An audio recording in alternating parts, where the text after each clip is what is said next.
Kitab Roma pasal 5 ayat yang kelima. Dan saya mengajak kita membaca bagian firman Tuhan ini bersama-sama karena sudah ada teksnya di depan. 1, 3, mulai. Dan pengharapan tidak mengecewakan, karena kasih Allah telah dicurahkan di dalam hati kita oleh Roh Kudus yang telah dikaruniakan kepada kita. Alkitab menjelaskan pengharapan tidak mengecewakan. Tetapi persoalannya kita sebagai orang Kristen seringkali mengalami yang namanya kekecewaan. Kita sebagai orang percaya seringkali mengalami yang namanya kecewa. Siapa kita? Setiap kita seringkali dikecewakan. Entah kita dikecewakan atau kita juga mengecewakan. Jadi kalau ada Bapak Ibu berkata, Pak Gembala, saya dikecewakan oleh orang ini, saya dikecewakan oleh sini, saya dikecewakan oleh tetangga saya, oleh saudara saya, oleh keluarga saya. Pertanyaannya, kamu pernah mengecewakan atau tidak?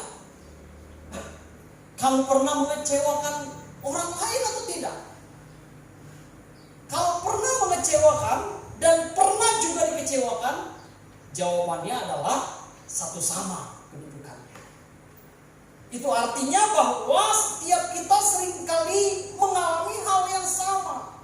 Tetapi Alkitab menjelaskan pengharapan tidak mengecewakan karena kasih Allah telah dicurahkan di dalam hati kita oleh Roh Kudus yang telah dikaruniakan kepada kita. Itu artinya mari kita belajar bersama-sama rahasia agar tidak kecewa di tengah pengharapan dari teks Roma pasal 5 ayat yang kelima. Mari kita belajar dan pelajari bersama rahasia agar tidak dikecewakan di tengah pengharapan dari teks Roma pasal 5 ayat yang kelima. Dan Alkitab memberikan dua hal tentang pengharapan yang tidak mengecewakan. Yaitu yang pertama yang kita pelajari, kita harus hidup dalam pimpinan Roh Kudus. Kita harus hidup dalam pimpinan Roh Kudus. Roma pasal 8 ayat 25 sampai ayat 28 mengatakan, tetapi jika kita mengharapkan apa yang tidak kita lihat, kita menantikannya dengan tekun. Demikian juga Roh membantu kita dalam kelemahan kita. Sebab kita tidak tahu bagaimana sebenarnya harus berdoa, tetapi Roh sendiri berdoa untuk kita kepada Allah dengan keluhan-keluhan yang tidak terucapkan. Dan Allah menyelidiki hati nurani, mengetahui maksud Roh itu, yaitu bahwa ia sesuai dengan kehendak Allah berdoa untuk orang-orang kudus. Kita tahu sekarang bahwa Allah turut bekerja dalam segala sesuatu untuk mendatangkan kebaikan bagi mereka yang mengasihi Dia, yaitu bagi mereka yang terpanggil sesuai dengan rencana Allah. Jadi Allah mau supaya kita dipimpin oleh Roh. Dan Roh itulah yang membantu kita di dalam kelemahan-kelemahan kita. Dan Dia bekerja di dalam segala sesuatu untuk mendatangkan kebaikan. Karena ya saya simpulkan di sini, Roh Kudus membantu dalam kelemahan. Itu artinya Roh Kudus memberi pengertian tentang rencana Allah yang bekerja dalam hidup kita. Harus kita yakin yang Allah kerjakan dalam hidup kita selalu mendatangkan kebaikan, Bapak Ibu. Jika hal ini yang kita yakini, kita tidak akan mudah kecewa dengan cara apapun yang dirancang manusia. Kalau itu untuk mendatangkan kebaikan, kita akan tahu Roh Kudus memberikan pengertian segala sesuatu yang terjadi dalam hidup ini, suka maupun duka, baik ataupun tidak baik. Kita yakin dan percaya kalau itu mendatangkan kebaikan. Berarti Roh Kudus memampukan kita untuk terus hidup berkenan di hadapan. Bapak Ibu yang terkasih di dalam Tuhan Yesus Kristus, kalau itu untuk mendatangkan kebaikan, berarti Roh lah yang mengingatkan kepada kita waktu kita dikecewakan. Roh kekecewaan ini. Kecewa dengan pemimpin, kecewa dengan istri, kecewa dengan suami, kecewa dengan keluarga. Masa-masa pandemi ini ketika kita menghadapi situasi yang berat, kita harus diisolasi, kita harus dikurung sendiri di rumah, kita harus menghadapi tantangan dan sakit penyakit ini. Tidak jarang kita minta diperhatikan, minta didoakan, minta ditopang, minta didukung. Ketika orang-orang terdekat kita tidak hadir, kita mulai katakan, kemana keluarga? Ketika kami menghadapi masalah, kemana keluarga terdekat ketika kami menghadapi masalah, persoalan seperti ini? Hari-hari ini kita diperhadapkan dengan kekecewaan karena kita disudutkan, kita dihadapkan, kita diizinkan Tuhan menghadapi situasi yang tidak mudah.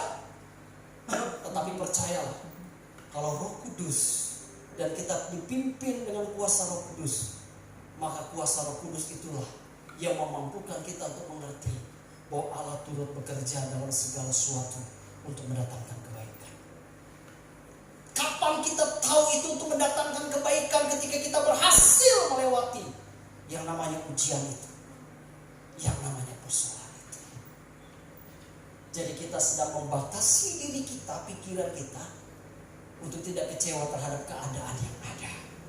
Ibu bapak yang terkasih dalam Tuhan, yang kedua, masih dalam teks Roma pasal 5 ayat yang kelima, kita harus hidup di dalam kasih Allah. Kasih Allah yang dicurahkan dalam hati.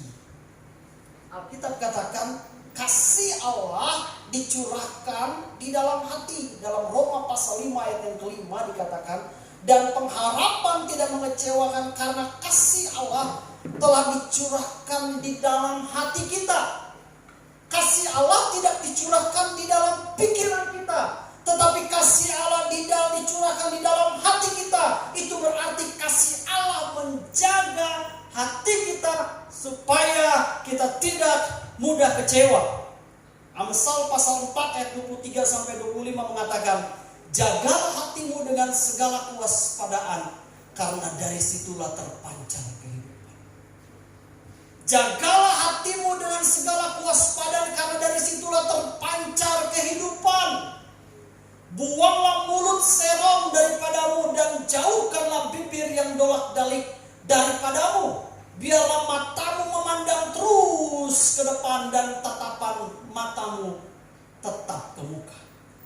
Jadi untuk kita menjaga hati kita dengan segala kewaspadaan supaya kita tidak kecewa, karena kita dikelilingi dengan orang yang mulut serong dan bibirnya dolak-dalik, dan suka menghina, menghujat, mengintimidasi kita, sehingga kita menjadi orang Kristen yang seringkali putus asa dengan keadaan ini. Kita mulai diperhadapkan dengan situasi ini, dan akhirnya kita tidak bisa menjaga hati kita dengan segala kewaspadaan.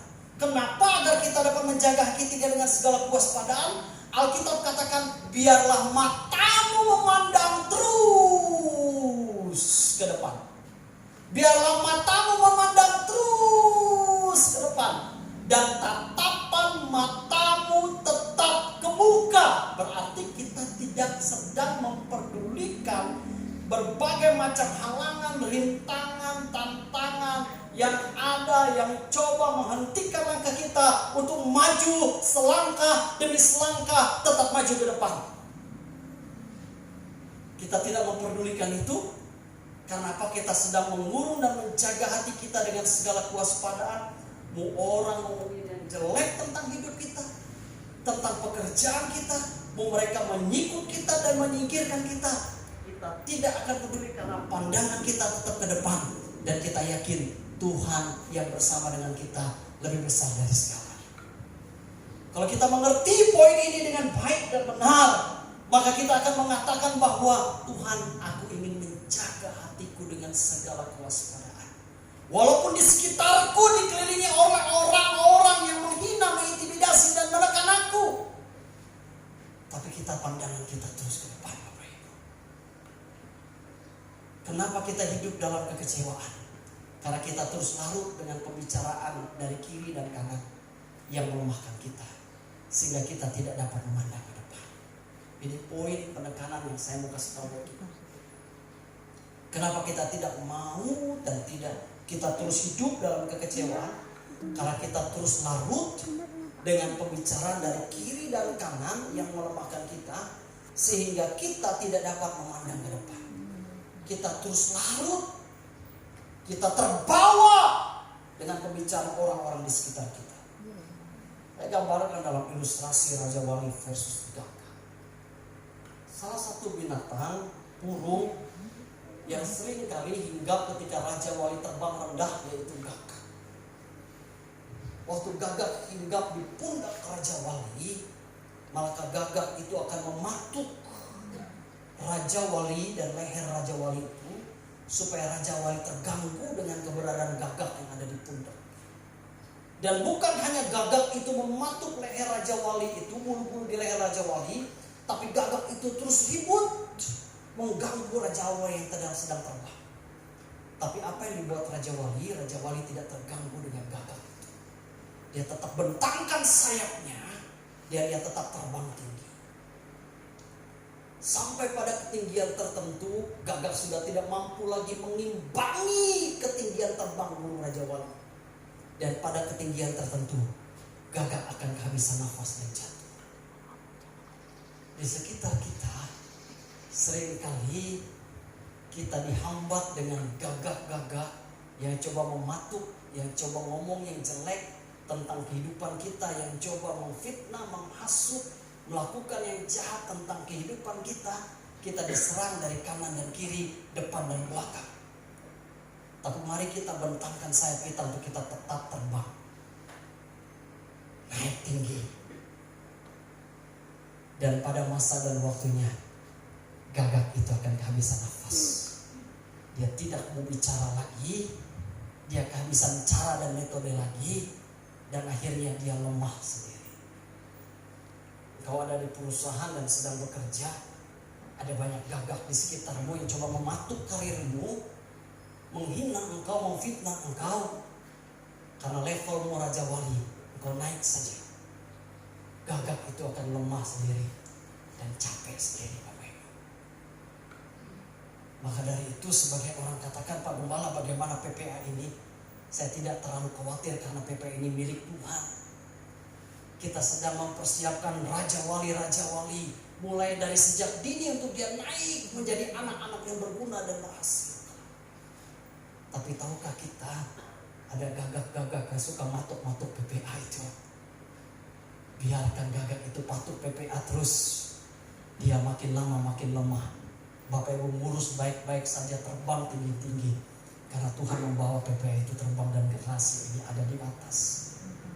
Orang yang sibuk ngurusin itu, bekerja tidak baik, suka matuk saja kerjanya, dia akan lemah sendiri dan kehabisan nafas. Semoga bisa ditolong dengan oksigen cadangan, tidak lemah lalu isyan. Ini hal yang serius. Jangan kita jadi orang Kristen yang bermental pengganggu, kerjanya cuma mengganggu, menghasut, dan gak suka lihat karir orang naik. Melihat harta orang naik, melihat anak-anak yang berhasil, anak-anak yang diwisuda, kita mulai seperti gagak matuk sana sini, ngoceh sana sini, dan coba rendahkan dan ganggu terbangnya Raja Wali. Sekarang lihat sebelah kiri kananmu, bos, kau gagak atau kau Raja Wali?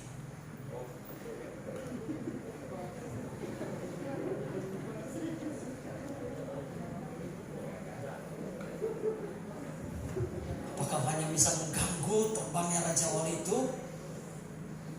Tapi Raja Wali tidak pernah peduli dengan gagak yang mengganggunya. Orang Kristen yang punya prinsip ini, maka dia akan terus naikkan kapasitasnya, naikkan levelnya, naikkan potensinya, untuk terus maju, untuk terus bangkit, untuk terus berharap, untuk terus memandang kepada Tuhan. Dia gak peduli. Tugas kita naikkan kapasitas kita aja, naikkan level kita aja. Orang yang coba menghalangi kita akan lelah sendiri, akan capek sendiri. Dan ini memotivasi saya sebagai seorang pribadi di mana saya harus menaikkan level saya terus-menerus sebagai seorang pemimpin. Bagaimana caranya?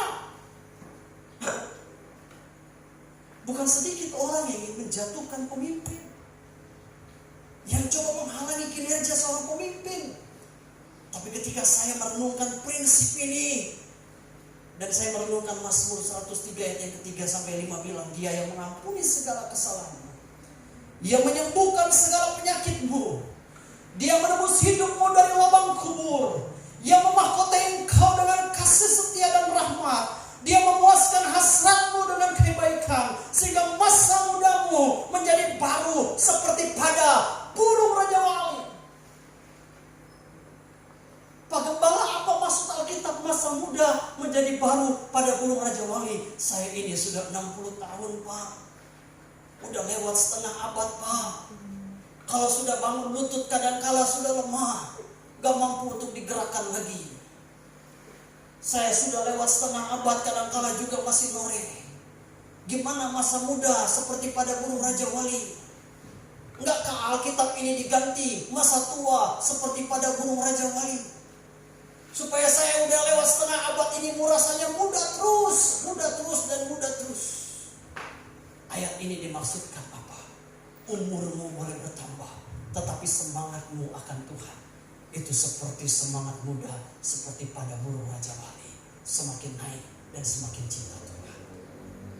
Kalau umur 30 tahun, waktu gembalanya Bapak Pendeta Samuel, berdoanya mungkin kita hanya sehari 1 kali berdoa. Tapi umur sekarang udah lewat setengah abad, berdoanya harus 1 hari 3 kali berdoa. Itu namanya kita naik. Jangan umur bertambah, semangat melayani Tuhan jadi umur makin bertambah, semangat melayani Tuhan seperti energi muda terus. Kita memotivasi sesama kita, memotivasi anak-anak muda kita. Ini yang Alkitab bilang, masa mudamu seperti baru pada burung Raja Wali.